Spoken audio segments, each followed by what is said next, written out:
ఉండాలి? దుప్పి నీటి వాగుల కొరకు, ఆ దుప్పి ఎక్కడైతే గుంటలు ఉంటాయో, ఎక్కడైతే నీళ్ళు ఉంటాయో మంచి దాహంతో ఉంటది. అది వెతుక్కుంటా ఉంటది. దేని కొరకు? దాహం తీర్చుకోవడానికి. ఆ నీటి వాగుల కొరకు దుప్పి తిరుగుతూ ఆశపడి ఆ గుంటను వెతుక్కున్నట్లుగా దేవుని మందిరానికి వెళ్ళాలనేటువంటి ఆశ దావీదులో ఉందంట. అంటున్నాడు, దేవుని సన్నిధికి నేను ఎప్పుడు కూర్చుండేదను, నేను ఎప్పుడు వెళ్ళేదను అంటా ఉన్నాడు. దేవుని సన్నిధికి వెళ్ళడానికి అయినటువంటి ఆశ మనలో ఉండాలని రెండవదిగా చూస్తాము. అదే కీర్తన గ్రంథము 119వ దావీదు కీర్తన 74వ వచనం. నీ వాక్యము మీద నేను ఆశ పెట్టుకుని ఉన్నాను. ఇక్కడ మళ్ళీ అంటున్నాడు, దేని మీద మనం ఆశ పెట్టుకోవాలండి? దేవుని యొక్క వాక్యము మీద మనము ఆశ పెట్టుకునే వారం ఉండాలి. దేవుని యొక్క వాక్యం ఏంటి? ఆయన మాట. ఆయన మాటనే ఆయన వాక్కు ఈ వాక్యము మీద ఆశ కలిగి ఉండాలి. దావీదు అంటున్నాడు, నీ సన్నిధికి నేను ఎప్పుడు వెళ్ళేదను, నీ మందిరంలో నేను ఎప్పుడు కూర్చుండేదను అని వేగిరపడి ఆతృతపడి దేవుని సన్నిధికి రావడానికి ఆశపడినటువంటి దావీదు అంటున్నాడు, నీ వాక్యము మీద నేను ఆశ పెట్టుకుని ఉన్నాను. నీ యందు భయభక్తులు గల వారు నన్ను చూసి సంతోషించెదరు. ఎప్పుడైతే మనము దేవుని మీద ఆశ పెట్టుకుని ఉన్నామో, దేవుని సన్నిధికి వెళ్ళాలని ఆశ పెట్టుకుని ఉన్నామో, ఆయన మాట వినాలని ఆశ పెట్టుకుని ఉంటే నీ యందు భయభక్తులు, దేవుని యందు భయభక్తులు గల వారందరూ కూడా దావీదుని చూసి సంతోషిస్తా ఉన్నారంట. అలాగే ఈ దినాన మనల్ని చూసి సంతోషించడానికి ఒక మంచి విషయం ఏంటి అని అంటే, ఈ లోకంలో ఉన్నటువంటి ఆశలన్నీ చాలా ఉంటాయి. వాటన్నిటిపైన ఆశ కాదు కానీ, దేవా నీ మందిరానికి నేను ఎప్పుడు వెళ్ళాలి, నీ సన్నిధిలో నేను ఎప్పుడు కూర్చోవాలి, నీ వాక్యాన్ని నేను ఎప్పుడు వినాలనేటువంటి ఆశ దావీదు గారు కలిగినట్లుగా మనము కూడా దేవుని మందిరము కూర్చున్నటువంటి ఆశను కలిగి ఉండాలని కీర్తనకారుడు మాట్లాడుతూ ఉన్నాడు. మరి ఒక మాటను చూద్దాం, చూడండి. అదే కీర్తన 84వ కీర్తన 84వ కీర్తన 2వ వచనము. యెహోవా మందిరావరణములను చూడవలనని నా ప్రాణము ఎంతో ఆశపడుచున్నది, అది సొమ్మసిల్లుచున్నది. జీవముగల దేవుని దర్శించుటకు నా హృదయము నా శరీరము ఆనందముతో కేకలు వేయుచున్నది. హల్లెలూయా! దేవుని మందిరానికి వెళ్ళాలనేటువంటి సంగతి నా హృదయము, నా శరీరము, నా మనసు, నేను అంతా కూడా దేవుని మందిరానికి వెళ్ళడానికి సంతోషిస్తున్నాను, ఆశపడుతున్నాను. అలాంటి ఆశ నీకు నాకు కలిగి ఉన్నామా? ప్రశ్నించుకుందాం. దేవుని మందిరానికి వెళ్తే ఆటలాడుకోవడానికి వెళ్తున్నావా? దేవుని మందిరానికి వెళ్ళాలని ఆశపడుతున్నావా? లేక ఇంకేదో మిస్ అయిపోతాను అనుకుంటున్నావా? నీ మందిరంలో ఒక్క దినము గడుపుట 1000 దినముల కంటే శ్రేష్టము. అంటే మనం ఒక గంటనే ఉంటాము దేవుని మందిరంలో, దినమంతా కూడా లేవు. అయితే ఆ ఒక్క గంట కూడా 1000 దినాలతో పోలుస్తున్నాడు దేవుడు. అది మనకి ఆస్తిలో. దావీదు అంటున్నాడు, నీ మందిరావరణంలో నేను వెళ్ళాలని, నివసించాలని, చూడాలని నా హృదయము, నా ప్రాణము, నా దేహము ఆశపడుతుంది అంటున్నాడు. అందుకనే దేవునికి హృదయానుసారుడయ్యాడు దావీదు గారు. దేవుడు సంతోషించేటువంటి వ్యక్తి అయ్యారు దావీదు గారు.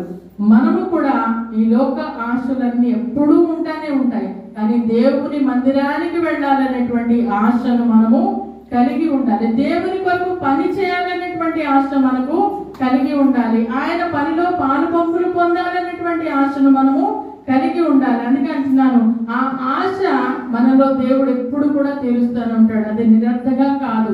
ఎందుకంటే ఆ ఫలాన్ని దేవుడు ఉంచుకోడండి, దానికి ప్రతిఫలము దేవుడు 1000 మనకి ఇస్తానే ఉంటాడు. ఆయన సన్నిధిలో కూర్చుంటే, ఈ సన్నిధిలో ఉన్నటువంటి యెహోవా సన్నిధిలో యెహోవా ఉన్నాడని నేను ఎరిగి ఆయన మందిరంలో నేను కూర్చుంటేదని అంటున్నాడు ఒక చోట.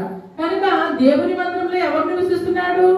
దేవుడు నివసిస్తున్నారు. ఆయన పాదాల యొద్దకు మనం వెళితే, ఆయన పాదాల యొద్దకు వచ్చిన వారిని ఎవరిని ఆయన తోసివేసిన దేవుడుగా లేడు. చూడండి, విధవరాలు పరిగెత్తుకుని వచ్చింది, అయ్యా మా కుమారుడు జ్వరంతో ఉన్నాడు, నా కుమార్తె దెయ్యము పట్టి ఉందని ఒక విధవరాలు పోరాడుతూ ఉంది. అయితే ఆమెను ఏమాత్రము దేవుడు త్రోసివేయలేదు, మేలు చేశాడు, ఉపకారం చేశాడు. ఒకసారి చెప్పుకున్నాం, యాయీరు కుమార్తె కోసం పరిగెత్తుకుని దేవుని యొద్దకు వెళ్ళి నా కుమార్తె ఇంటి దగ్గర చావ సిద్ధంగా ఉందన్నాడు. ఆయన పాదాల యొద్దకు వెళ్ళినప్పుడు ఆ కుమార్తెను దేవుడు స్వస్థపరుస్తూ వచ్చాడు. చూడండి, రక్తస్రావం కలిగినటువంటి రోగముతో ఉన్నటువంటి స్త్రీ ఆయన పాదాల యొద్దకు వెళ్ళింది, ఆ చెంగును ముట్టుకుంది, ఆమె స్వస్థపరచబడుతూ వచ్చింది. ఆయన పాదాల దగ్గర మనం కూర్చుని గోజాడి ప్రార్థిస్తే ఆయన సన్నిధిలో కూర్చుని అన్నా మొరపెట్టింది, విజ్ఞాపన చేసింది, ప్రార్థించింది, గొప్ప సంతానాన్ని ఒక దైవజనుడిని పొందుకోగలిగింది. కనుక దేవుని సన్నిధిలో ఆశీర్వాదం ఉంది. అలాంటి ఆశ మనకి కావాలంట. ఈ లోక సంబంధమైనటువంటి ఆశలు అంతా కూడా ఈ లోకంలోనే ఉండిపోతాయండి. దేవుని మందిరం కూర్చున్నటువంటి ఆశలను భక్షించుతున్నది అంటున్నాడు దావీదు.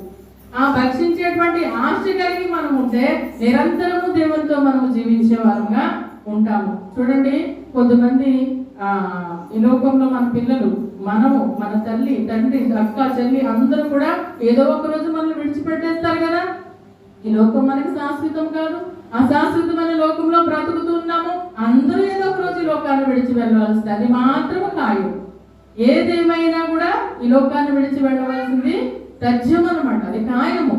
అలాంటి పరిస్థితిలో ఈ లోకాన్ని విడిచి వెళ్ళాల్సినటువంటి పరిస్థితిలో ఎవరు నీతో రారు, కానీ దేవుని కూర్చున్నటువంటి ఆశ, దేవుని సన్నిధిలో గడిపినటువంటి ఆ యొక్క ఆశీర్వాదము నీతో పాటు వస్తుందంట. హల్లెలూయా.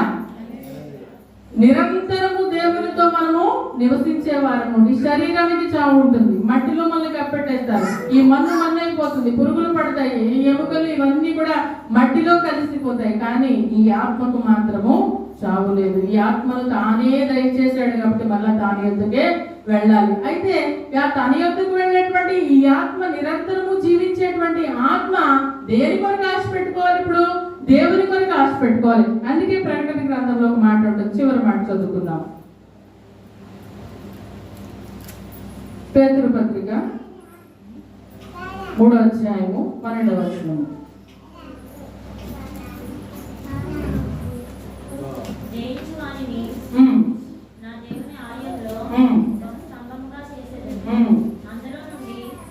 రెండవ పేతురు పత్రిక 3వ అధ్యాయము 12వ వచనము.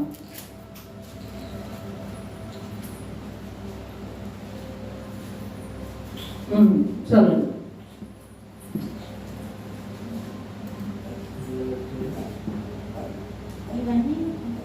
దేవుని దినపు రాకడ కొరకు కనిపెట్టుచు, దేవుని దినపు రాకడ కొరకు కనిపెట్టుచు, దానిని ఆశతో అపేక్షించుచు, మీరు పరిశుద్ధమైన ప్రవర్తనతో భక్తితోనూ ఎంతో జాగ్రత్త గలవారై ఉండవలెను.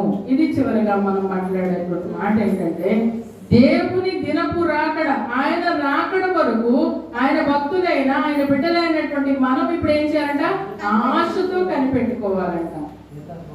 పిల్లవాడు ఏదైనా ఊరు వెళ్తే ఎంతో ఆశతో ఎదురు చూస్తాం, ఎప్పుడు వస్తారని.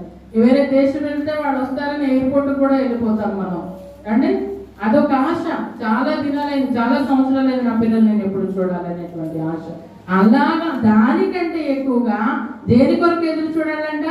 దేవుని రాకడ కొరకు, దేవుని దినపు రాకడ కొరకు కనిపెట్టుచు, దానిని ఆశతో అపేక్షించు, మీరు పరిశుద్ధమైన ప్రవర్తనతోను భక్తితోను ఎంతో జాగ్రత్తగా ఉండవలెను. ఇప్పుడు మనము దేనితో జాగ్రత్తగా ఉండాలి అని అంటే, పరిశుద్ధమైన ప్రవర్తన కలిగి ఉండాలి. ఆ ప్రవర్తన ఎక్కడ ఉంటుందంటే మందిరానికి వెళ్ళినప్పుడు. చూడండి, దేవుని మందిరానికి వెళ్ళినప్పుడు నీ ప్రవర్తన జాగ్రత్తగా చూసుకోను. దేవుని మందిరానికి వస్తుంటే మన ప్రవర్తన మార్చబడుతూ ఉంటది, అప్పుడు మనం జాగ్రత్త పరచబడతాం. దేవుని మందిరానికి రాకపోతే మన ప్రవర్తన ఏమాత్రము మార్పు రాదు. అందుకనే అక్కడ ముందే చెప్పాడు కదా, దేవుని వాక్యాన్ని అనుసరించేటువంటి బిడ్డలందరూ కూడా ఆయన సన్నిధికి వస్తే, ఆయన మందిరమునికి వెళ్ళినప్పుడు నీ ప్రవర్తన జాగ్రత్తగా చూసుకొని మనం ఉన్నటువంటి వాక్య ప్రకారంగా దేవుని మందిరానికి వెళ్ళినప్పుడు మన ప్రవర్తన ఎంత జాగ్రత్తగా అయితే కాపాడుకుంటున్నామో, మీరు పరిశుద్ధమైన ప్రవర్తనతోనూ భక్తితోనూ జాగ్రత్త గలవారై ఉండవలెను. దేని కొరకు? దేవుని రాకడ కొరకు ఆశతో ఎదురు చూడాలండి. మన పిల్లల కొరకు ఎదురు చూసినా వేస్ట్. ఏదో మాటలతో మనల్ని బాధ పెడతారు, ఎలాగో కష్టపడుతూ ఉంటారు. వాళ్ళ కోసం నేను ఎందుకు కన్నావని అనేటువంటి వారి తల్లిదండ్రులు ఉన్నారు.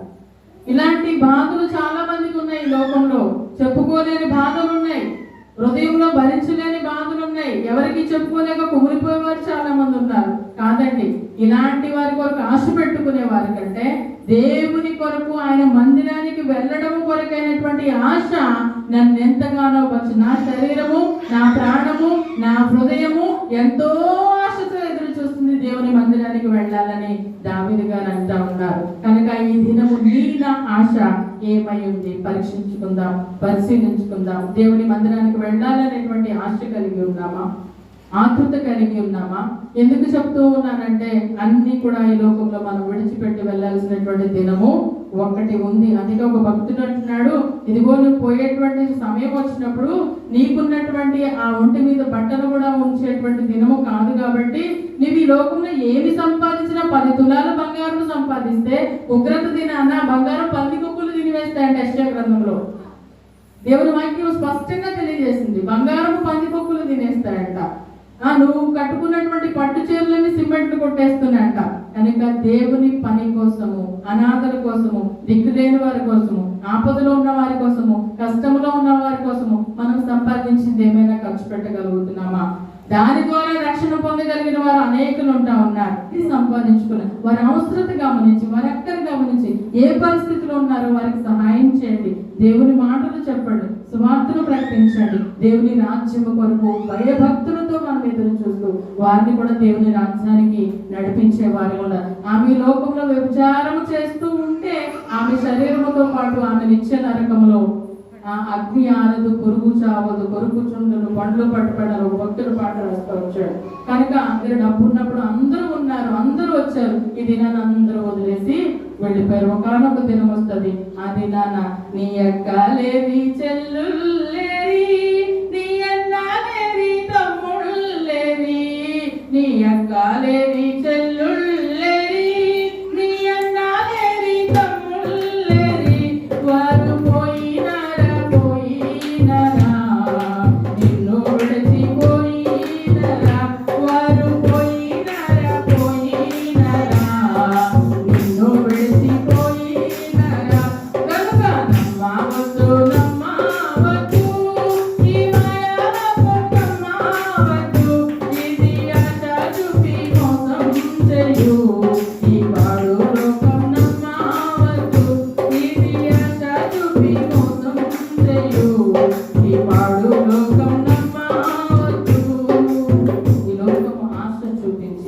మోసం చేస్తూ ఉంది.